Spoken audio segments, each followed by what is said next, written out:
What's up everyone, PayDroV here. New video, 5G, martial law, Donald Trump working with the cabal. Now I wouldn't trust these Republicans or Democrats because they're all working on the same team. Now they are both moving forward with this digital beast system, and they might say that they scrubbed this digital dollar from this $2 trillion package, but I wouldn't believe that either. So be careful guys, be prepared. So guys, please help me out. Comment, like, subscribe, share this if you can. And with that being said, have faith, remain vigilant, and God bless you all. Some people would say an act of God. I don't view it as an act of God. I would view it as something that just surprised the whole world. U.S. Cellular is breaking barriers with a powerful new 5G network that will let people work in ways they never could before. Distances will collapse. You'll meet with people on screens as if there's no screen present at all. No longer will augmented and virtual reality be rare or novel. 5G will make them practical, everyday tools that can open up entirely new worlds for anyone. Real-time access to hospital resources will be available to healthcare professionals at every level. Patients will have access to leading specialists and timely follow-ups, no matter where they may be. Students will have access to entirely new vistas of learning, wherever, whenever, across town or across the country. U.S. Cellular 5G will change how we work, learn, and care for each other. It will break barriers. 5G technology is the latest and greatest in wireless communication, but just how safe is it? A new cell tower near a school in Lakeside has parents worried. Well, those parents have been talking to anyone they can, trying to get this tower moved, but so far, nothing. This is the new cell tower near Lakeview Elementary. This just showed up overnight. There has been no explanation about it at all. And Maria Tomasello and others are upset. They say a county ordinance states the tower should be at least 300 feet from the school, but they were told this particular site was approved before the new rule. They're worried about the safety of 5G technology. People that will say that there's not enough evidence to show that this is harmful, but why would we want to take that chance and expose our children and our staff? The group says they've reached out to lawmakers and AT&T, but haven't gotten the answers they want. 10 News contacted AT&T, which said the tower in question is actually using 4G technology, and there are currently no plans for 5G at that site. Right now, carriers are still working to fully deploy 5G technology. Professor Day says the main difference between 5G and 4G is the size and frequency of the electromagnetic wavelength. 5G uses a higher frequency millimeter wave. 5G wireless service may soon show up in Walmart stores. The Wall Street Journal says Verizon and Walmart are in talks to install 5G technology in some of its locations. Initially, the wireless service would be used to help power new health services being offered by Walmart. The plan is to test out the technology at a couple of Walmart stores later this year. Walmart may also use the technology to improve cameras as a better way to try and catch shoplifters. All right, it's just an idea for now, but Walmart is exploring making their stores a 5G hub in partnership with Verizon Wireless. Now, the big box giant says this plan would help them delve into the digital health services field and help move data throughout their properties, just in general. But with American wireless companies falling behind the speed and capabilities of Huawei, will this move by the two giants prove to be a boom or a bust? And Ben, I mean, do you have any concerns yourself about the 5G technology? Yeah. I think a lot of people do, and I think part of the reason that the concern is there is because we don't know a lot about it. Look, there are concerns out there, as you know, Manila, of people who worry about what these frequencies will do, whether or not they can cause cancer. You know, I don't know any of that, but I think there's a lot that most of us don't know about it. And so what we do know is that 5G is not like 4G. It's not just a faster speed. It is a dramatically different technology than what we've seen in the past. The amount of data that will be running through it is much, much higher. Again, it's a different kind of technology that tries to accomplish what's been accomplished in the past, but at a much greater level. And that's what I think we have to be concerned about. At least, enough to say, let's keep a close eye on what's being done and how it affects communities.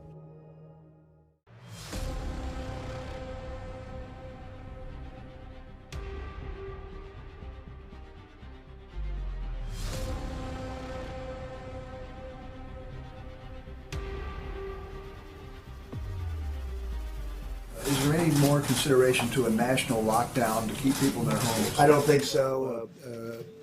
Essentially, you've done that in California, you've done that in New York. Those are really two hotbeds. Those are probably the two hottest of them all in terms of hotspots. I don't think so, because you go out to the Midwest, you go out to other locations, and they're watching it on television, but they don't have the same problems. They don't have, by any means, the same problem. New York, California, Miami, the governor's doing an excellent job. Governor DeSantis in Florida. We have some pretty hot spots in Florida, too. But we're general, and the state of Washington, of course.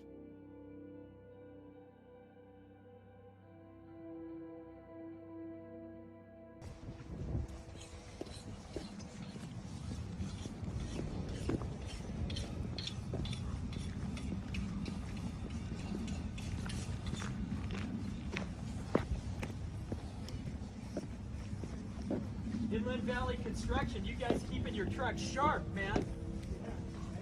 You guys got a contract with the city, yeah? No. You do not? We're building cell sites for Verizon. Oh, okay. That's what's up. It's a Verizon cell site, yeah. That's what's up. Nice. Looks like 5G or what? Yeah. Oh shit, that's gonna go right here? Yep. Are these county officials gonna get cancer? They're the ones they approved it. Yeah. Yeah, that's bullshit. Don't let it listen. Yeah. Okay, so if that's the case, I'm still here. Here's my card, man. That's it on you guys. We go on record. Actually, we just go out and make sure public officials are doing their job. Oh, really? They're not violating people's rights. And we have a lot of things cooking right now at a high level. Remember this, nothing like this has ever happened before. And finally, I want to talk about the disinformation that people are seeing, both on Twitter and around the world, some of it coming from government, some of it coming from other individuals.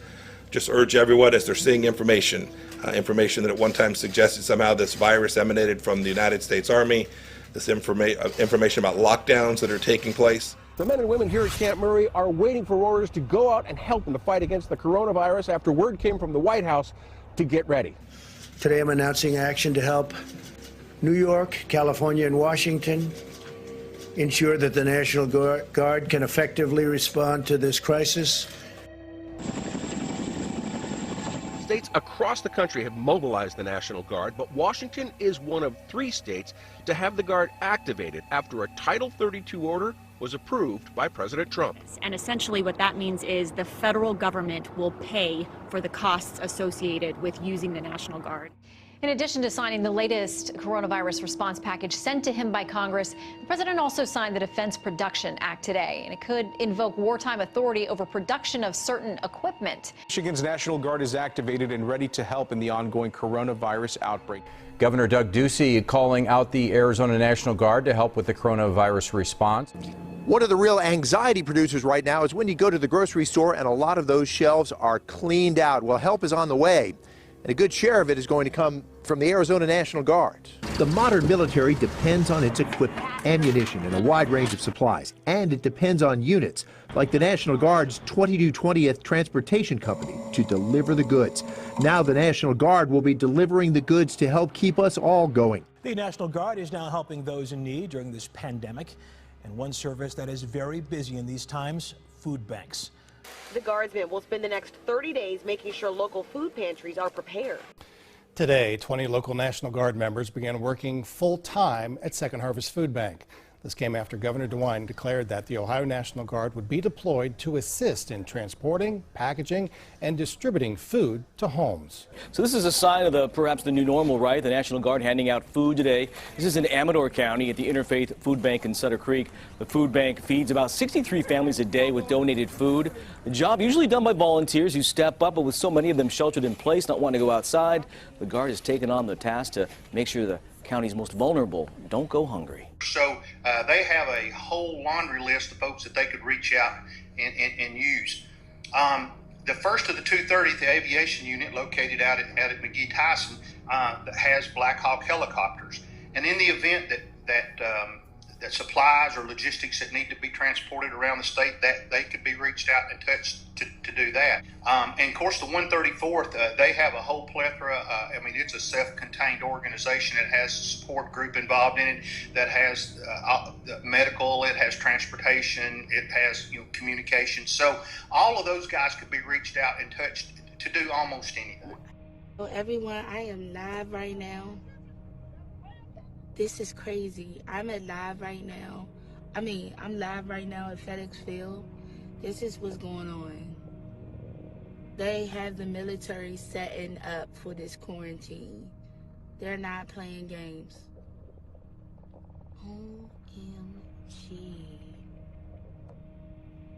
This is crazy. These military trucks are here. This is where they will be stationed, and they're not playing games. Those of you that know me, we're not going to stay educational for long if people aren't paying attention to this. Police Chief Eddie Garcia read from a list of 56 non-essential businesses his officers found that have stayed open in violation of health department orders to shut down to slow the spread of coronavirus.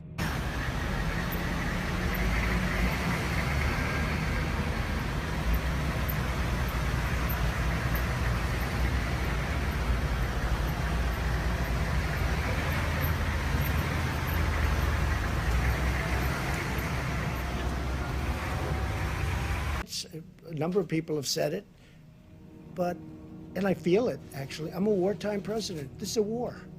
This is a war, different kind of a war than we've ever had.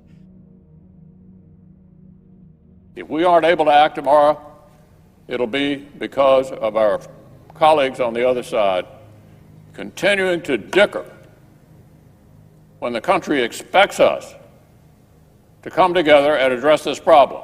There's been a week of national action and of great national solidarity.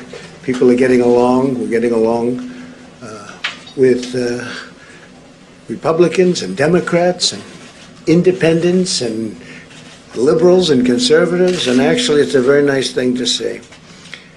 We're all one beautiful big American family, and that's taking place right now.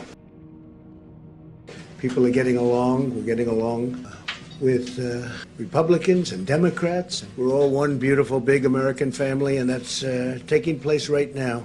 To fight COVID-19, Israel is now using counter-terrorism technology.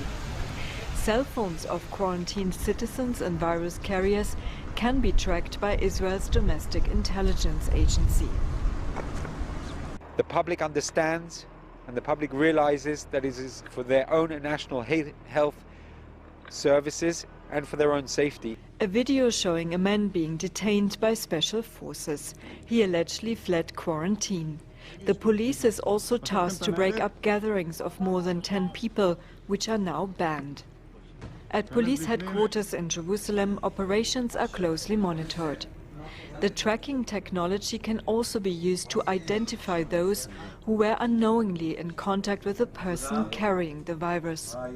Anyone who has had close contact with a COVID-19 case will be notified via text message to go into isolation. Acting Prime Minister Benjamin Netanyahu announced the measures this week.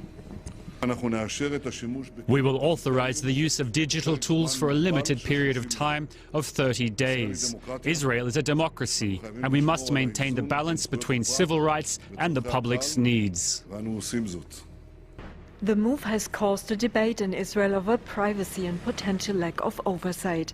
The measures were approved by a caretaker government, and parliament had no say in the matter. Tech experts say Israel is walking a fine line. This just in, a historic vote in San Francisco. The Board of Supervisors has just approved a ban barring police and other city agencies from using facial recognition technology. And they can take a picture and then cite any and all instances of similar pictures anywhere and everywhere. Virtually anywhere on the internet. Anywhere there's publicly available pictures, they're going to be able to search through that. And that includes maybe you were walking through someone's photograph when they were out in Times Square taking pictures of a hot dog stand. Such a novel thing. If you're in the background and that picture was posted publicly, that picture would come up. It's still you in the photograph, which is what makes it so terrifying. Number 8, we will finally complete the biometric entry-exit visa tracking system, which we need desperately. For years, Congress has required biometric entry-exit visa tracking systems. In my administration, we will ensure that this system is in place. And I will tell you, it will be on land, it will be on sea, it will be in air. We will have a proper tracking system. And so that's why we got to put some guardrails around things like this. They can otherwise tell a whole lot about you. It's none of their darn business. Facial recognition, even with masks. A Chinese company says it's developed technology to identify people even while they're wearing surgical masks amid the coronavirus outbreak. The spread of the virus has posed a problem for China, which employs some of the world's most sophisticated surveillance systems, including facial recognition. The Beijing-based firm began work in January as the coronavirus outbreak picked up and began rolling it out to the market just 1 month later.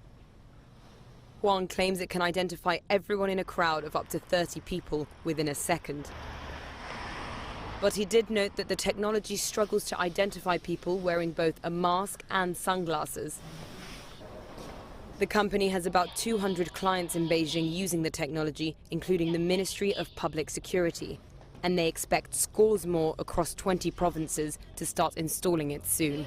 Also, we're working, our drug companies, our pharmaceutical companies are working very closely with China and with India, as you know, and with all over the world. And they're all over the world.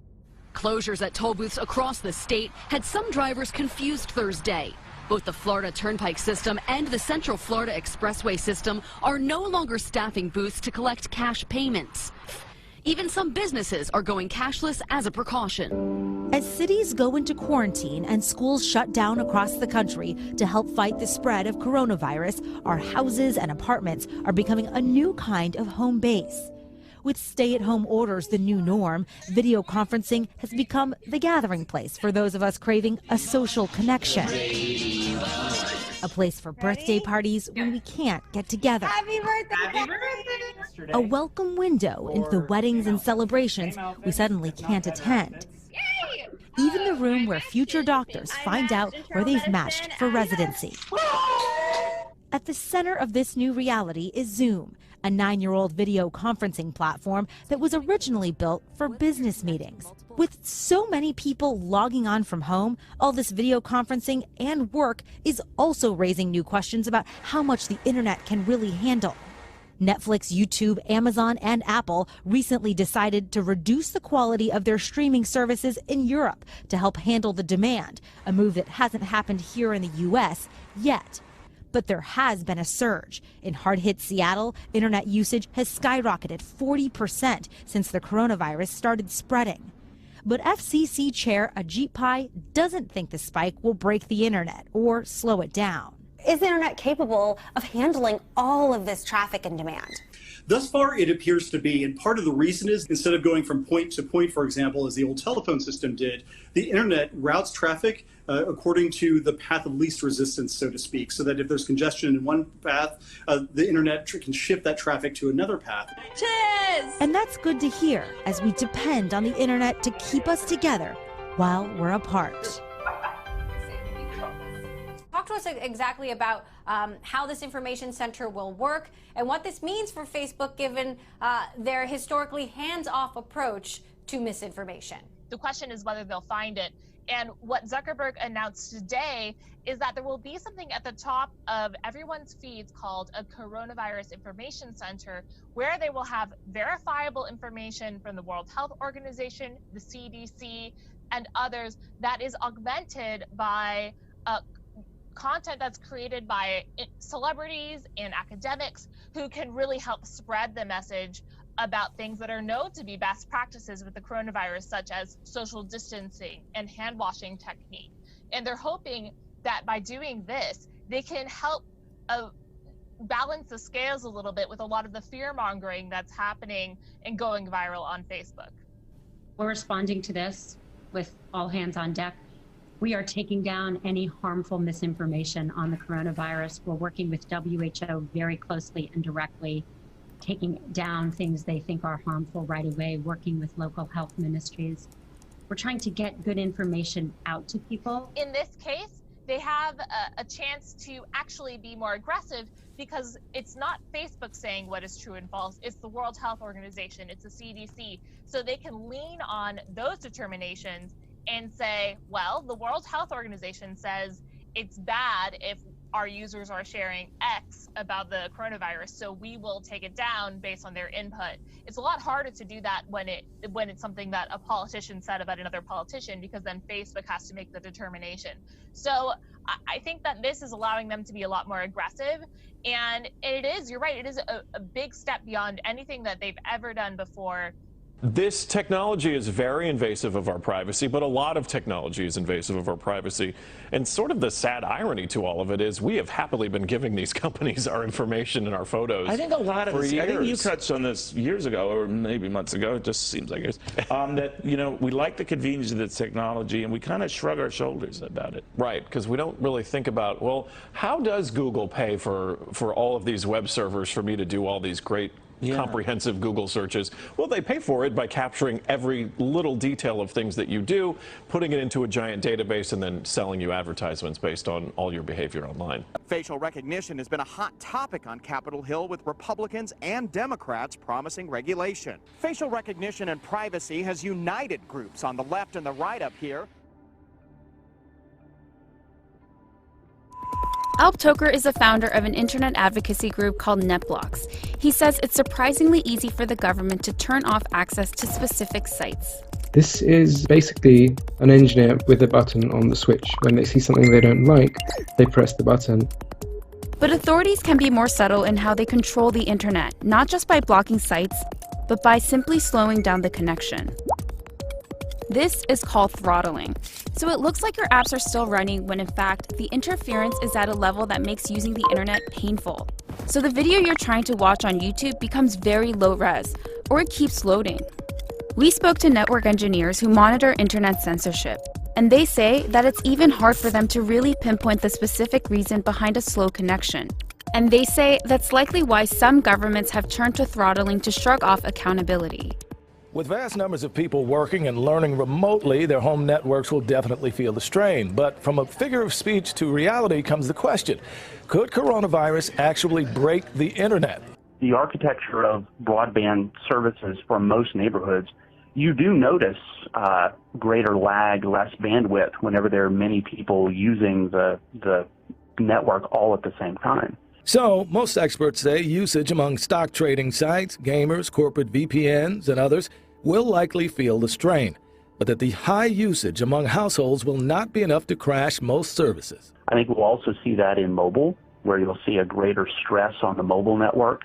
I don't think it will be anything that will break the network, certainly, but I do think people will see more spinning disks on their laptops or perhaps more delays. It will be noticeable, but I don't think it's going to really break anyone's experience.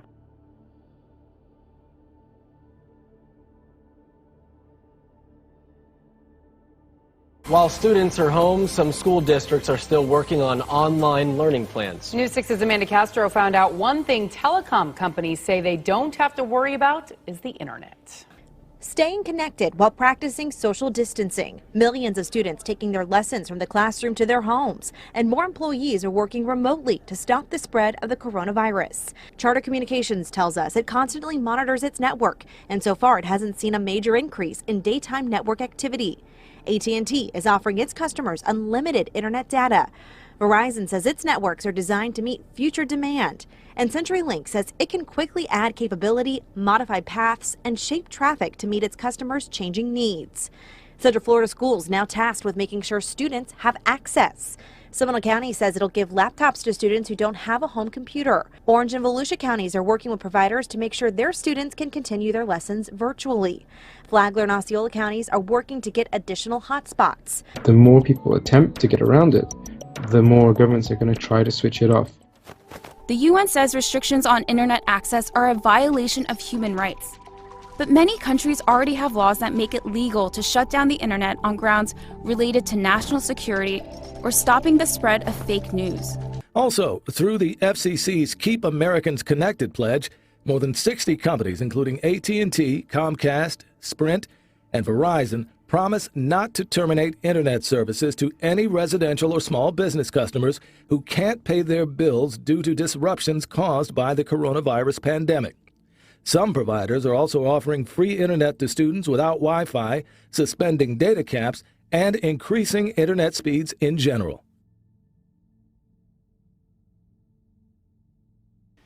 If anything kills over 10 million people in the next few decades, it's most likely to be a highly infectious virus rather than a war. Now at noon, dozens of people are gathered at the Legislative Office building right now, and they're demanding lawmakers abandon the bill, which would remove religious exemptions for vaccines. Lawmakers are reviewing that bill today. Informed Choice Connecticut says that it requested data from the Department of Public Health regarding vaccines for school-age children. Kill this bill in committee. There is no magic wand that will be waved to fix this terrible bill once it leaves committee and hits the floor. There is no acceptable compromise or solution to this other than withdrawing this bill. Our children matter. It's my children. It's my children's future. It's my children's future. All right, we've been pointing out just some of what we saw yesterday at the state legislative office building. Thousands of people have been in Hartford over the course of the last, week or so. So many heated opinions over this vote on the future of the religious exemption for vaccines. Children in schools and in daycares already need a lot of vaccinations. A bill in Richmond could add a few more to the list. It would require students to have every vaccine the CDC recommends. Allison Basil is here to let us know what we may be able to expect from this. Allison. Yeah, right now the Department of Health requires 9 vaccines, and Delegate Patrick Hope in Northern Virginia wants to expand that list. He sponsored House Bill 1090, and a pediatrician at CHKD says it'd be better if it included one more shot, one that may be the most important of all. The bill makes allowances for religious and medical exemptions that already exist. It doesn't make the flu shot mandatory, but Harrington thinks it should. And that's the number one thing that they're most likely to get harmed from, which is the flu. And that's the number one thing that people most likely are not going to get. The bill passed the House of Delegates. Wasserberg hopes it doesn't become law and interfere with her parenting decisions. Lawmakers could send President Trump an emergency spending bill today, providing $8.3 billion to fight the virus and find a vaccine. Ben Tracy's at the White House for us. Ben, good morning. $8.3 billion, that's a lot more money than the Trump administration originally asked for. It sure is. The administration initially asked for $2.5 billion, which is an amount even some Republican lawmakers said underestimated what's really needed. The president now says he's happy to take as much money as Congress is willing to give. U.S. Senator Doug Jones, along with several others, introduced a bill that would require private health insurance plans to cover treatments for vaccines for COVID-19 with no cost sharing. The Rapid Coverage for Coronavirus Vaccine Act would allow Americans to rapidly access the vaccines just as soon as they're available.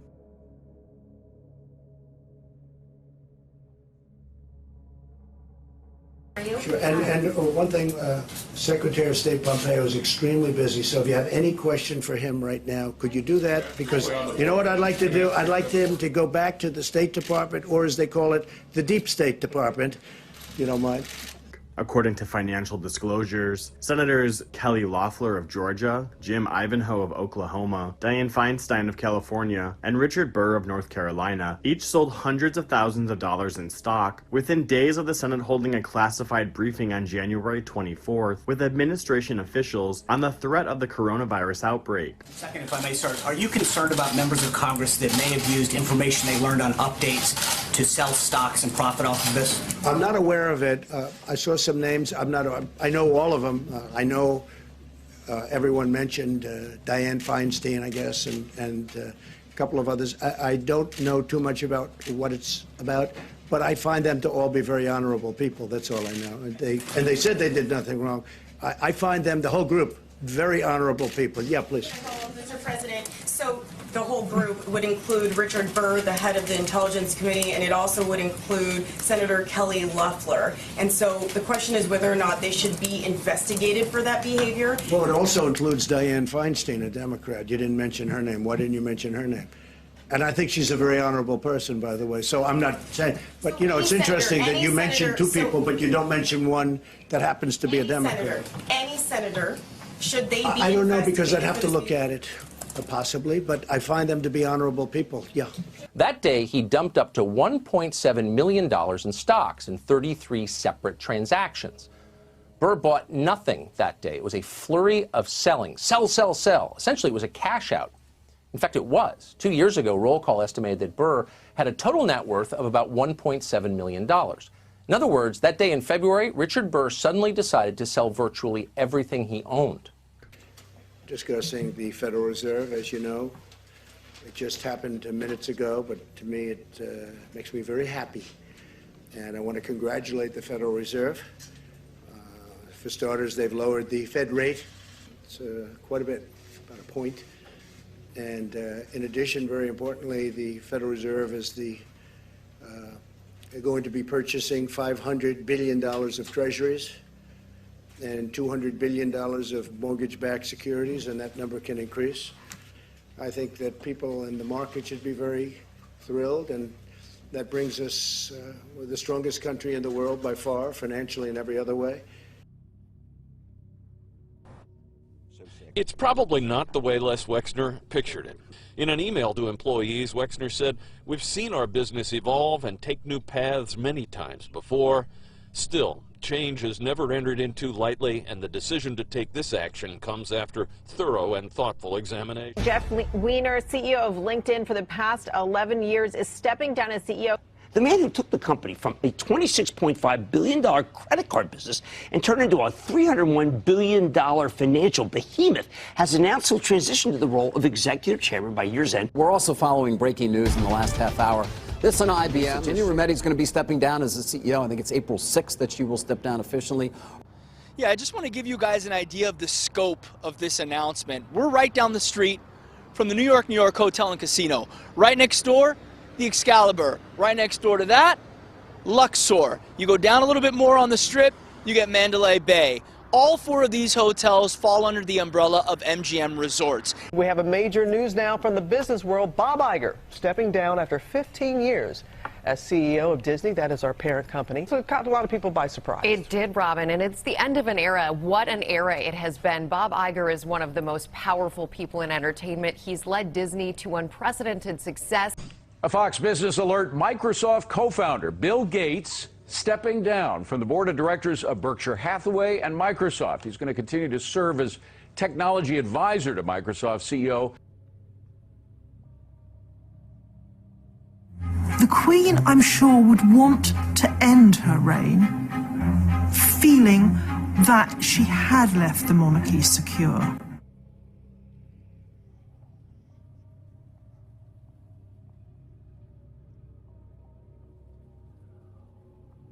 We're discussing the economy, we're discussing how it relates to jobs and all of the things that are happening right now with the virus that we've become so familiar with. And Brian's the chairman, and he's the man at Bank of America, highly respected. Everybody in this room is at the highest level, highly respected. All of us are providing relief to any customer that has an issue of being out of work for the virus. The things we've done in every natural disaster that's occurred in many years. But the real key is we're well capitalized. We're here to help small businesses, medium-sized businesses, the core American economy run, and to help our consumer clients really weather the storm in case they're directly affected by this. And I think the market's going through a period of trying to get price discovery, and I think also trying to figure out what is the intermediate and longer-term health of the economy. And I think what we saw is we saw some fears on the back of those and some talk about potential recession on the back of those. And I think the market's going through a discovery phase of really trying to figure out what earnings are going to look like and where valuations should be. I think the good news is that the markets have performed in an orderly way. This administration, inherited an obsolete, broken, old system that wasn't meant for this. We discarded that system, and we now have a new system that can do millions of people as you need them. But we had to get rid of a broken old system that didn't work. It worked only on a very limited basis. And we're very proud of what we've done. It's incredible what we've done. And this system will now serve for the future, for future problems. Hopefully you don't have a problem like this, but something will come up. We have now a great system, and it's almost fully in gear.